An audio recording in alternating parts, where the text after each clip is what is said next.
everyone, this is Anita. You welcome in my YouTube channel Anita Biology Classes. हम लोग पिछले session में liver पढ़े थे. आज के लेक्चर में हम लोग देखेंगे pancreas. So let's study with pancreas.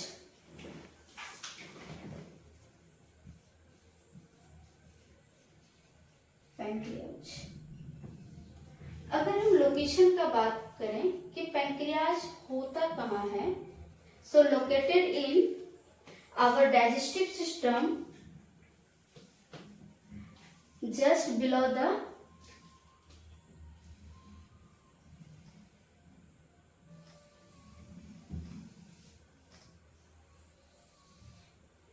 this is stomach.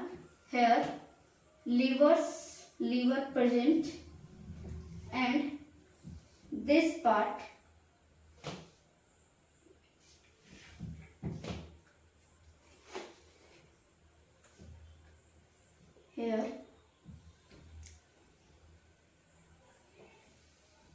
here pancreas are located. So अगर हम इसका लोकेशन का बात करें कि जो पैंक्रियाज होता है वो कहाँ पाया जाता है, तो हमारे डाइजेस्टिव सिस्टम में जस्ट स्टमक के नीचे पाया जाता है, जो कि एक लीफ के जैसा स्ट्रक्चर होता है. जो स्मॉल इंटेस्टाइन का स्टार्टिंग पोर्शन जो होता है इसको बोलते हैं डिओडेनम, जो कि डिओडेनम से अटैच होता है. अब इसका थोड़ा डिटेल फिगर बनाते हैं.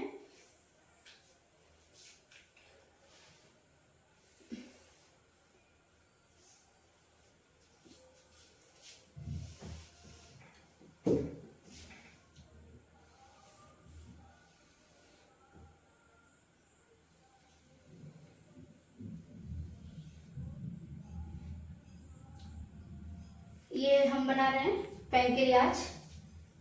पैंक्रियाज के बीच में ऐसे बीच से पड़े होते हैं पैंक्रियाटिक डक्ट, और इन डक्ट से ऐसे लीफ लाइक स्ट्रक्चर होता है.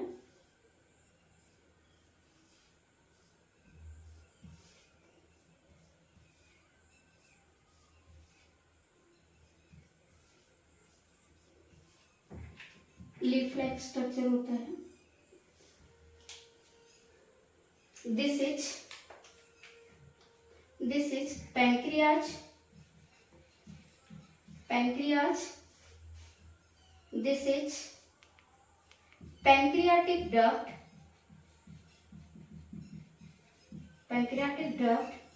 Also known as duct of Wisham.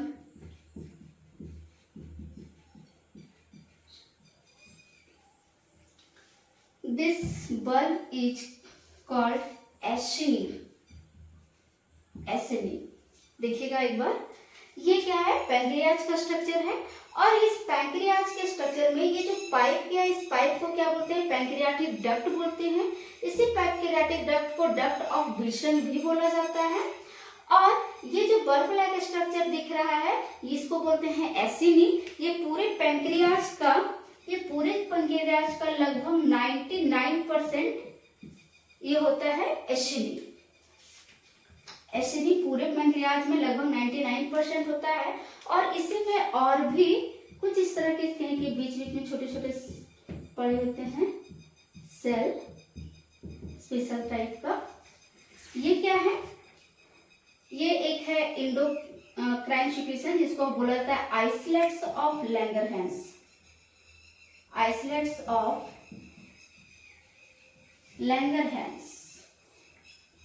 एसिनी क्या करता है, ये जो सिक्रीशन है वो एक्सोक्राइन सिक्रीशन है. और ये क्या है, एंडोक्राइन सिक्रीशन है.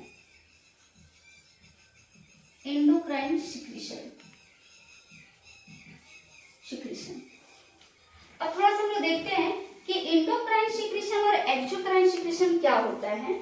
इसके लिए हम इसको अरेंज कर रहे हैं.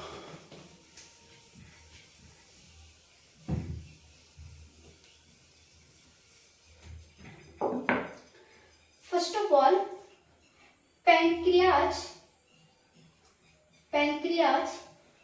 is a heterocrine gland. Heterocrine gland मतलब वैसा ग्लैंड जिसके पास दो ग्लैंड्स हो, मतलब कि वो एक्सोक्राइन ग्लैंड भी हो, एक्सोक्राइन भी हो और इंडोक्राइन ग्लैंड भी हो। एक्सोक्राइन ग्लैंड हम उसको बोलते हैं जो अपना सिक्रीशन किसी डक्ट के हेल्प से करते हैं। तो हम ये कह सकते हैं कि secrete with the help of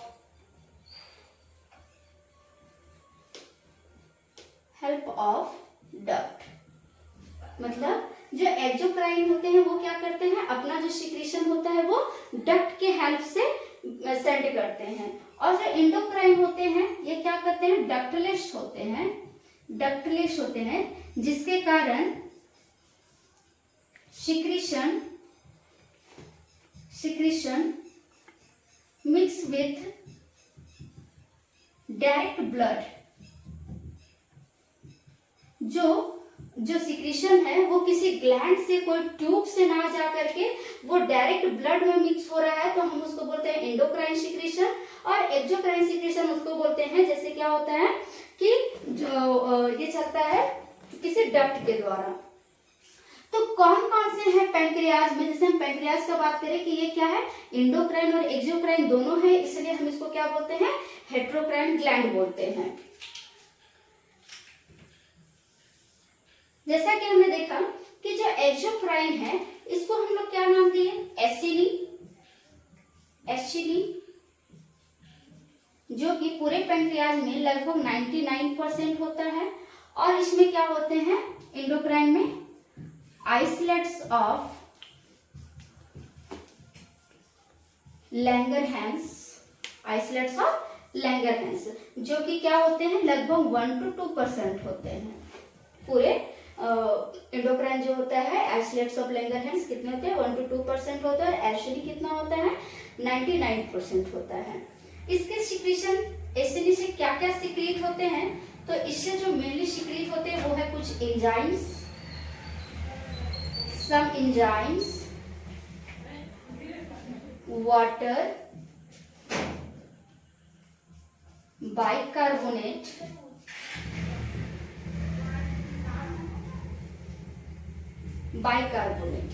और जो आइसलेट्स ऑफ लैंगरहैंस है इनसे हार्मोन प्रोड्यूस होते हैं।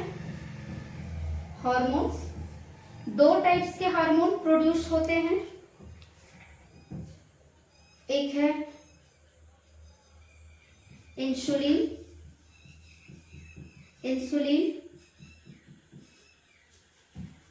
ग्लूकागोन। एक और हार्मोन प्रोड्यूस होता है सोमैटोस्टैटिन,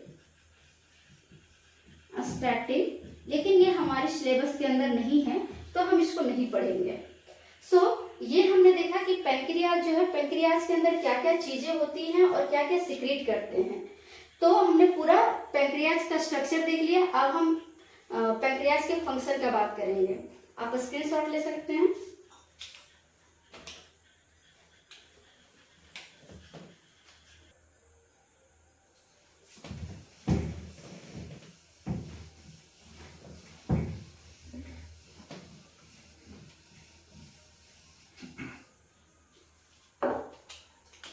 अब देखते हैं function of pancreas.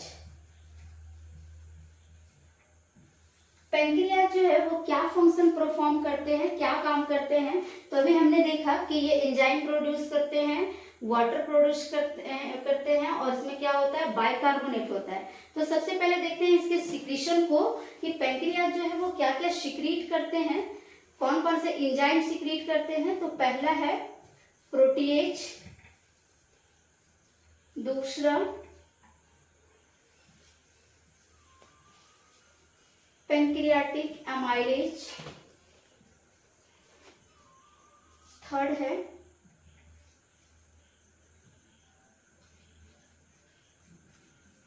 Pancreatic lipase, next है न्यूक्लिएज। 1 by 1 पढ़ते हैं हम लोग। सबसे पहले देखते हैं protease.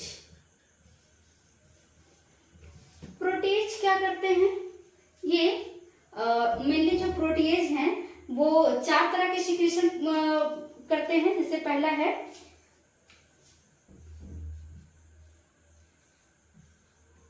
Trypsinogen, chymotrypsinogen,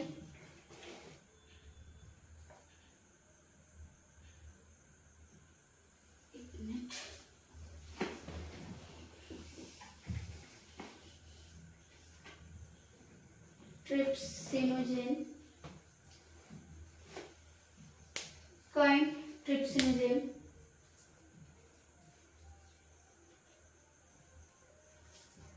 para carboxy, carboxyl peptide, peptidase, और एक है प्रो इलास्टिज। अब देखेंगे कि ये जो प्रोटीएज है वो क्या करते हैं, प्रोटीन को डाइजेस्ट करने का काम करते हैं। सबसे पहले ये जो ट्रिप्सिनोजेन है ये पहले क्या होता है, इनएक्टिव फॉर्म में होता है, और ये इनएक्टिव फॉर्म में होता है तो इसको एक्टिव करने का काम करता है एंटेरोकाइनेज। ये एंटेरोकाइनेज क्या है, देखिएगा जो स्टमक है, स्टमक के नीचे जो जहां से स्मॉल इंटेस्टाइन स्टार्ट होता है, डिओडेनम, इस एरिया से थोड़ा सा फिगर से देखते हैं कि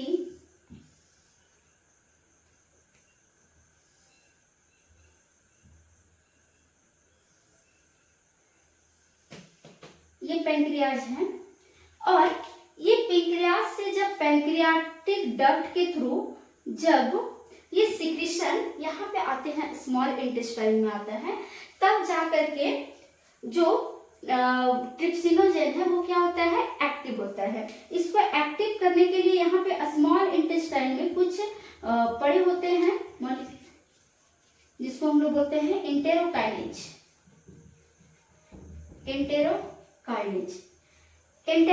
entero word is related with intestine. जो एंटेरो वर्ड्स है वो किससे रिलेटेड है, इंटेस्टाइन से रिलेटेड है, इंटेस्टाइन से। अब ये जो एंटेरोकाइनेज है ये क्या करते हैं, इसको यहाँ से देखिएगा कि जब बाइकार्बोनेट भी प्रोड्यूस करता है, ये बाइकार्बोनेट भी यहाँ से प्रोड्यूस होता रहता है, और जो बाइकार्बोनेट है वो इसको बेसिक करने का काम करता है। इसको थोड़ा देर में देखेंगे। अभी देखिए कि जो ये एंटेरोकाइनेज है वो क्या करता है, ट्रिप्सिनोजेन को एक्टिव करने का काम करता है, और जब ये एक्टिव हो जाता है तो एक्टिव होने के बाद क्या बना लेता है,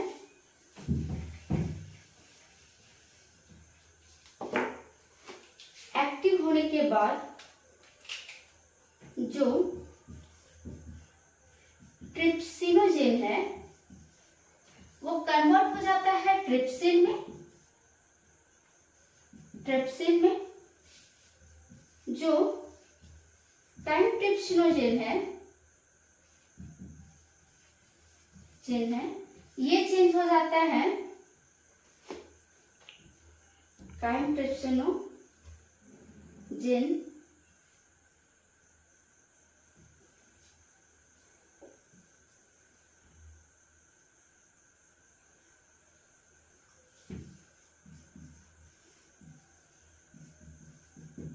काइम ट्रिप्सिन में चेंज हो जाता है, और ये जो है पैरा कार्बोक्सिलाइड पेप्टिडेज ये चेंज हो जाता है कार्बोक्सिल पेप्टाइड में।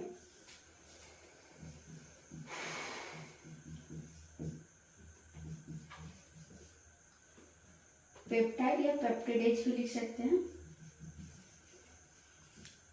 और ये जो है प्रो इलास्टिज ये चेंज हो जाता है इलास्टिज में। देखिएगा एक बार फिर से देखते हैं कि जो एंजाइम्स हैं वो कौन कौन से एंजाइम प्रोड्यूस होते हैं पैंक्रियाज से। तो ये 4 टाइप्स के एंजाइम प्रोड्यूस होते हैं। पहला protease, pancreatic amylase, pancreatic lipase और म्यूकेलिएज। जिसमें से हम लोग पहला बात कर रहे हैं प्रोटीएज का। प्रोटीएज जो है वो इसमें 4 तरह के इनके 4 टाइप्स होते हैं, जो कि है ट्रिप्सिनोजेन, काइमोट्रिप्सिनोजेन, पाराकार्बोक्सिलिक पेप्टिडेज और प्रोइलास्टेज। ये क्या करते हैं कि ये जो ट्रिप्सिनोजेन है ये सबसे पहले इनएक्टिव फॉर्म में होता है, लेकिन जब इसको इंटेरोकाइनेज मिलता है, अभी हम लोग बात किए इंटेरोकाइनेज कहाँ से मिलता है, स्मॉल इंटेस्टाइन से, जो कि ट्रिप्सिनोजेन को एक्टिव करने का काम करता है। अब ये जब ट्रिप्सिनोजेन है जो एक्टिव हो जाता है, तो ये ट्रिप्सिनोजेन से कन्वर्ट हो जाता है ट्रिप्सिन में, और फिर जाकर के ये ट्रिप्सिन जो है ये इन तीनों के एक्टिवेट करता है। तो एक्टिव करने के बाद जो काइमोट्रिप्सिनोजेन है वो चेंज हो जाता है काइमोट्रिप्सिन में, पैराकार्बोक्सिलिक पेप्टिडेज है जो है वो चेंज हो जाता है कार्बोक्सिलिक पेप्टाइड्स में, और जो प्रोइलास्टेज है वो चेंज हो जाता है इलास्टेज में। अब हम लोग देखते हैं पैंक्रियाटिक एमाइलेज।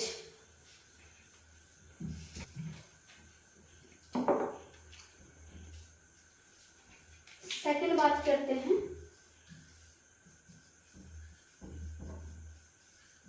Pancreatic amylase.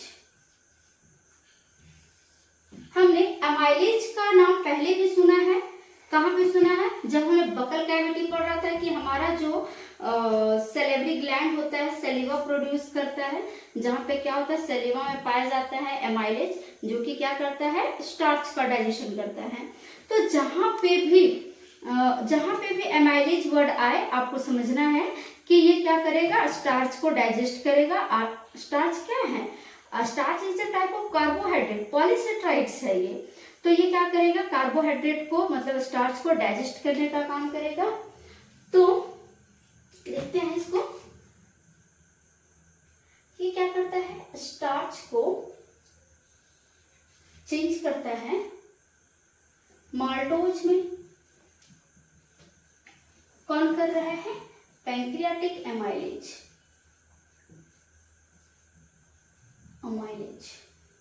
देखिएगा स्टार्च क्या है, स्टार्च जो है वो कार्बोहाइड्रेट का एक लंबा चेन है, पॉलीमर है ये, इस तरह से एक लंबा चेन होता है ये,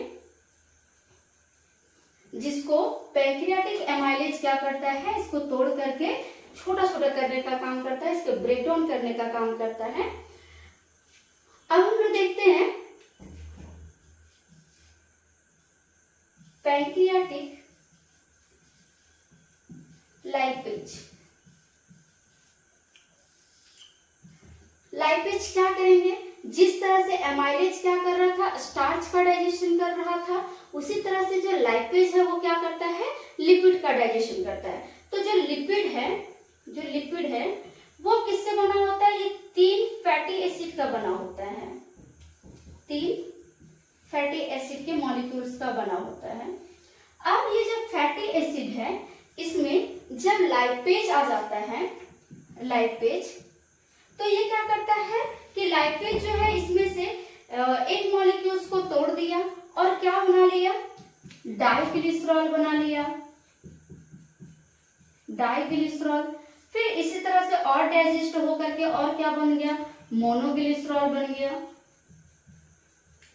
तो इस तरह से जो लाइपेज है वो क्या करते हैं, लिपिड का ब्रेक डाउन करते हैं। लिपिड जो होता है फैटी एसिड या फिर ग्लिसरॉल के बने होते हैं।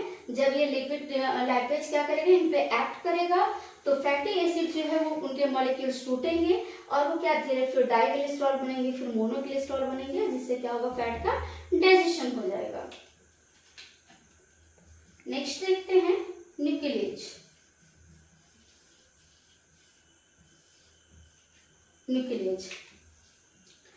न्यूक्लियेज क्या होता है, ये एक्ट करता है हमारे न्यूक्लिक एसिड को डाइजेस्ट करने में।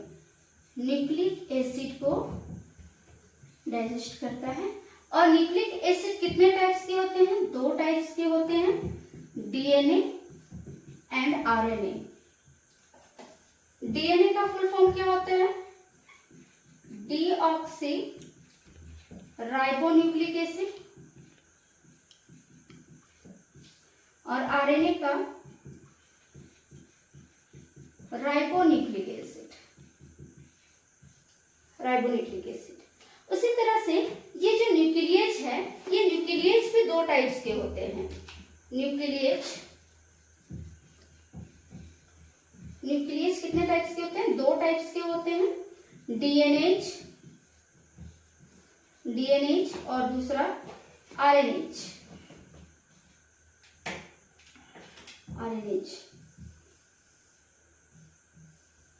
जो डीएनएच है वो क्या करेगा? डीएनए को डाइजेस्ट करेगा, डीएनए का ब्रेक डाउन करेंगे, और जो आरएनए है वो क्या करेगा? आरएनए को ब्रेक डाउन करेगा। देखिएगा कि ये क्या है, लिखते हैं इसको, ये है डीएनए, ये ब्रेक डाउन होकर के क्या बन जाएगा? न्यूक्लियोटाइड, न्यूक्लियोटाइड में चेंज हो जाएगा। कौन सा न्यूक्लियस काम करेगा? डीएनएच। उसी तरह से आरएनए का जो डाइजेशन है वो कौन करेगा? आरएनएच। किसमें ब्रेक डाउन होगा? न्यूक्लियोटाइड में होगा, न्यूक्लियोटाइड। हमने देखा कि कौन कौन से पैंक्रियाटिक एंजाइम है जो कि कैसे कैसे वर्क करते हैं। तो ये था प्रोटीएज। प्रोटीएज क्या किए? प्रोटीएज जो होते हैं वो प्रोटीन का डाइजेशन करते हैं, प्रोटीन को तोड़ने का काम करते हैं। ये प्रोटीन को पेप्टोन्स में चेंज करते हैं, फिर पेप्टोन्स जो है वो एमिनो एसिड में चेंज होता है। जैसे इसको थोड़ा सा देख लेते हैं यहाँ पे कि प्रोटीन को डाइजेस्ट करते हैं, प्रोटीन को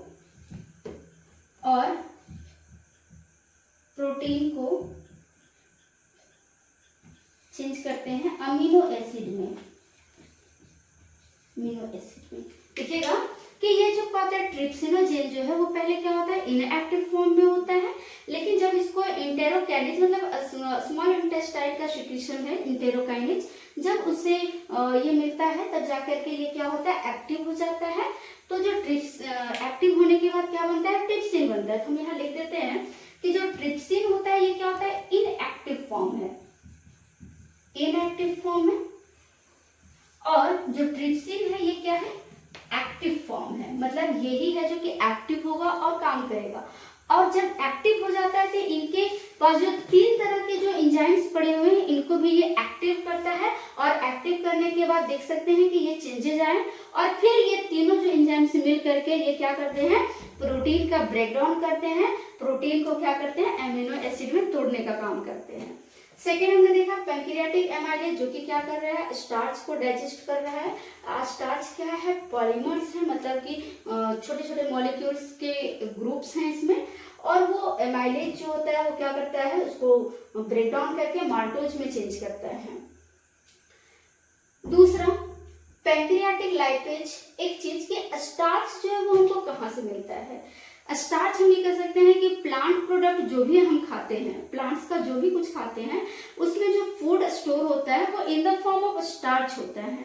मतलब क्वेश्चन ये बोले कि अगर प्लांट जो है वो अपना फूड किस रूप में स्टोर करके रखता है, तो स्टार्च के रूप में स्टोर करके रखता है। हम जो लेते हैं वो क्या होता है? स्टार्च होता है। आप लोग देखेंगे जैसे हम लोग चपाती खाते हैं, रोटी जो खाते हैं, वो रोटी क्या होता है कि स्टार्च है, उसमें स्टार्च है, लेकिन जब हम उसको काफी देर तक चबाते हैं तो उस रोटी से हमको मीठापन फील होता है, मतलब थोड़ा मिठास फील होता है। वो मिठास किसके कारण होता है? क्योंकि हम लोग उसको चबा चबा के क्या किए? उस स्टार्च को माल्टोज में चेंज कर दिए, और माल्टोज जो है वो शुगर है, सेक्टराइड्स है जो कि पाया जाता है ग्रेन्स में। जो अनाज होते हैं वो अनाज में कौन सा शुगर पाया जाता है? तो माल्टोज पाए जाते हैं। उनका मीठापन किसके कारण होता है? माल्टोज के कारण होता है। पैंक्रियाटिक लाइपेज क्या होता है? लाइपेज का मतलब क्या होता है? ब्रेक डाउन करने वाला। और लाइपेज जो है वो किसका ब्रेक डाउन करेगा? तो लिपिड का ब्रेक डाउन करेगा। लिपिड किससे बना होता है? 3 फैटी एसिड्स का बना होता है। और जब ये ब्रेक डाउन करेगा तो जिसमें से पहले क्या करेगा? एक फैटी एसिड को डाइजेस्ट करेगा, ये ब्रेक डाउन करेगा उसका, और जब बच गया 2 तो उसको हम डाइकोलेस्ट्रॉल कह दिए, और फिर इसी तरह से वो डाइजेस्ट होकर के फिर से क्या बना लेगा? मोनोकोलेस्ट्रॉल बना लेगा। Next nucleus.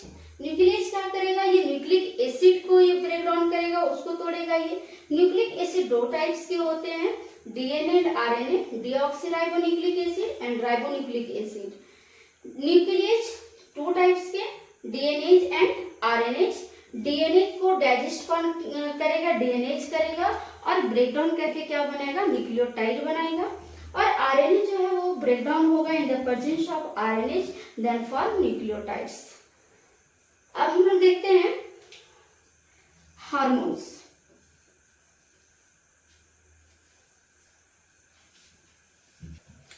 एक और हमने देखा कि जो एक्सोक्राइन ग्लैंड है उससे एक एंजाइम तो निकल ही रहा है, साथ में एक और चीज रिलीज होता है जिसको हम लोग बोलते हैं बाइकार्बोनेट। बाइकार्बोनेट ये क्या करते हैं जरा देखेंगे इसको। जैसे ये क्या है, oesophagus, this is stomach and here pancreas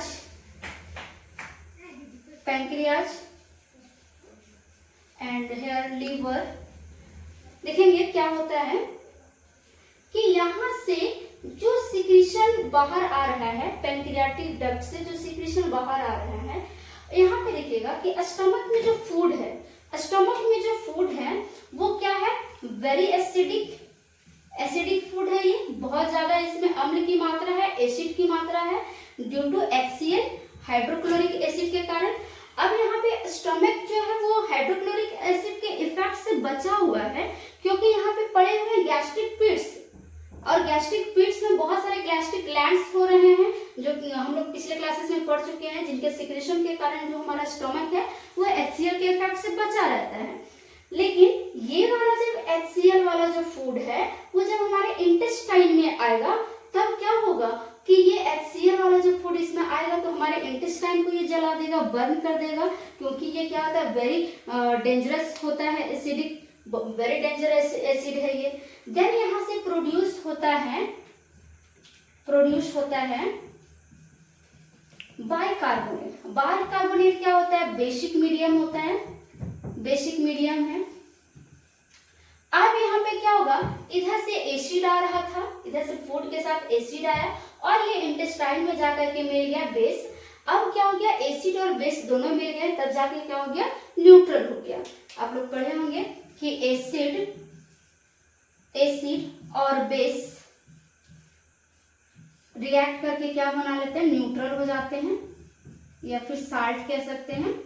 तो यहाँ पे क्या होता है, इनका जो एसिडिटी है वो खत्म हो पाता है, किसके कारण, बाइकार्बोनेट के कारण खत्म होता है।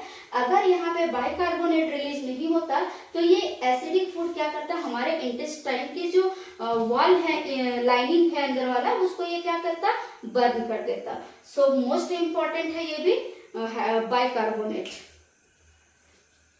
आगे देखते हैं hormones. Endocrine secretion,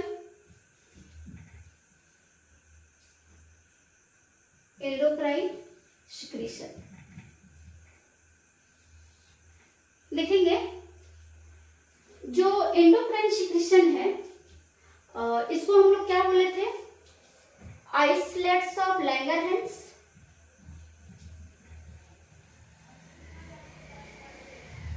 islets of Langerhans बोले थे। ये आइसलेट्स ऑफ लैंगरहैंस जो है वो 3 तरह के सेल कंटेन करते हैं। इसमें 3 तरह के सेल होते हैं, 3 तरह की। पहला होता है अल्फा सेल, दूसरा बीटा सेल और थर्ड है गामा सेल। क्या क्या प्रोड्यूस करते हैं ये, तो जो अल्फा सेल है ये प्रोड्यूस करता है ग्लूकागोन। बीटा सेल क्या प्रोड्यूस करते हैं, इंसुलिन। और गामा सेल क्या प्रोड्यूस करते हैं, सोमैटोस्टैटिन। देखिएगा सिलेबस पे हमको ये नहीं पढ़ना है, हम बात करेंगे सिर्फ गामा सेल और अल्फा सेल और बीटा सेल का बात करेंगे कि जो ग्लूकागोन है और इंसुलिन जो है वो कैसे वर्क करता है। तो अगर हमारे ब्लड में जब इंक्रीज या फिर excess amount of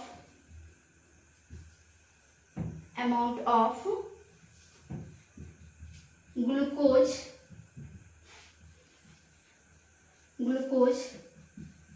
present in our blood vessels, insulin help to regulate, ठीक है। अगर हमारे ब्लड वेसल्स में ब्लड में ग्लूकोज का मात्रा बढ़ जाता है, शुगर का मात्रा जब बढ़ जाता है, तो इंसुलिन क्या करता है, उसको रेगुलेट करने का काम करता है, उसको कंट्रोल करने का काम करता है। अगर हमारे पैंक्रियाज के बीटा सेल के इंसुलिन जो है इंसुलिन प्रोड्यूस नहीं करेगा, तो हमारे को क्या डिजीज हो जाएगा, डायबिटीज हो जाएगा, डायबिटीज, ठीक है। अब देखिएगा ये क्या हो रहा है कि यहाँ पे जब ब्लड में ग्लूकोज जो है, ग्लूकोज क्या हो रहा है, चेंज हो जा रहा है ग्लूकागोन में, सॉरी ग्लाइकोजेन में, ग्लाइकोजेन में चेंज हो जा रहा है। ग्लूकोज किसमें, जब हमारे ब्लड में बहुत ज्यादा मात्रा में ग्लूकोज बढ़ रहा है, तो वो कहाँ चल जा रहा है, हम लोग पिछले क्लास में लीवर में पढ़ चुके हैं कि हमारा लीवर क्या करता है, उसको स्टोर करता है, फैट, ये ग्लूकोज को स्टोर करता है, किस रूप में स्टोर करता है, ग्लाइकोजन के रूप में स्टोर करता है। और इसके लिए कौन रिस्पॉन्सिबल है, इंसुलिन। अब क्या होता है कि जिस टाइम पे हम लोग फास्टिंग पीरियड होता है, जैसे कि हम लोग लंबे टाइम से खाना नहीं खाए हैं, या फिर हम किसी के लिए फास्टिंग कर रहे हैं, पूजा कर रहे हैं, देन उस टाइम पे क्या होगा कि ये जो ग्लाइकोजेन है, ग्लाइकोजेन यही इसी को ब्रेक डाउन करके क्या करता है, ग्लूकोज बनता है। और इस ग्लूकोज को ग्लाइकोजेन से ग्लूकोज में को कन्वर्ट करने के लिए जो हार्मोन्स रिस्पॉन्सिबल है वो क्या है, ग्लूकागॉन, ग्लूकागॉन। और ये ग्लूकोज को फिर क्या करता है, हमारा जो सेल है वो स्टोर, सेल जो है वो सेलुलर रेस्पिरेशन करता है, सेलुलर रेस्पिरेशन, तब जाके क्या बनता है, एटीपी बनता है, 36 एटीपी बनता है, सॉरी 38 एटीपी बनता है। तो हमने देखा कि हमारा जो पैंक्रियाज है वो कौन कौन से सिक्रीशन करते हैं। तो सबसे पहले मैं बात कर लिए उधर एंजाइम्स का बात कर लिया, हार्मोन्स का बात कर लिए कि हार्मोन्स क्या होते हैं, कि ये जो आइसोलेट्स ऑफ लैंगरहैंस हैं, ये इसमें 3 तरह के स्पेशल सेल होते हैं, alpha cell, beta cell, gamma cell. और ये अलग अलग सेल जो होते हैं वो अलग अलग तरह के हार्मोन प्रोड्यूस करते हैं। जैसे अल्फा सेल है वो ग्लूकागोन नाम का हार्मोन प्रोड्यूस करता है, बीटा सेल जो है वो क्या करता है, इंसुलिन नाम का हार्मोन प्रोड्यूस करता है, और जो गामा सेल है वो सोमैटोस्टेटिन नाम का हार्मोन रिलीज करता है। तो हम लोग ग्लूकागोन के बारे में, इंसुलिन के बारे में देखें कि क्या होता है, जब ग्लूकोज हमारे ब्लड में ज्यादा मात्रा में बढ़ जाता है तब वो ग्लाइकोजेन में चेंज होता है। ग्लाइकोजेन का मतलब चर्बी, जिसको हम फैट कहते हैं, कि अगर हम ज्यादा वर्क नहीं कर रहे हैं और ग्लूकोज का हम इस्तेमाल उतना नहीं कर पा रहे हैं, तो वो ग्लूकोज किस में चेंज होने लगता है, ग्लाइकोजेन में चेंज होने लगता है। और वो ग्लाइकोजेन में चेंज करने का काम कौन कर रहा है, इंसुलिन कर रहा है। और इंसुलिन जो है, अगर इंसुलिन नहीं सीक्रेट होगा तो हमको क्या हो सकता है, डायबिटीज हो सकता है। अब जिस टाइम हम लोग फास्टिंग होता है, बहुत लंबे समय से खाना नहीं खाए, फिर भी हमको उस टाइम पे एनर्जी का जरूरत होगा, तो क्या होगा, ये जो ग्लाइकोजेन है वो क्या होता है, यही ग्लाइकोजेन जो है वो धीरे धीरे ब्रेक डाउन होता है, टूटता है, और इसको तोड़ने का काम कौन हार्मोन करता है, ग्लूकागॉन करता है। और फिर इस ग्लूकोज को क्या, सेलुलर रेस्पिरेशन, सेलुलर रेस्पिरेशन में क्या होता है, एटीपी बनता है, एडेनोसिन ट्राइफॉस्फेट, जो कि क्या है, हम उस एनर्जी को इस्तेमाल करते हैं और फिर हमारा बॉडी वर्क करता है। तो ये हमने देखा पैंक्रियाज, पैंक्रियाज के टोटल फंक्शंस, इसका स्ट्रक्चर देखे, फंक्शन देखे। वीडियो कैसा लगा आपको ये बताएंगे, और आपको कैसा लगा ये कमेंट बॉक्स में कमेंट करेंगे। Thanks for watching me.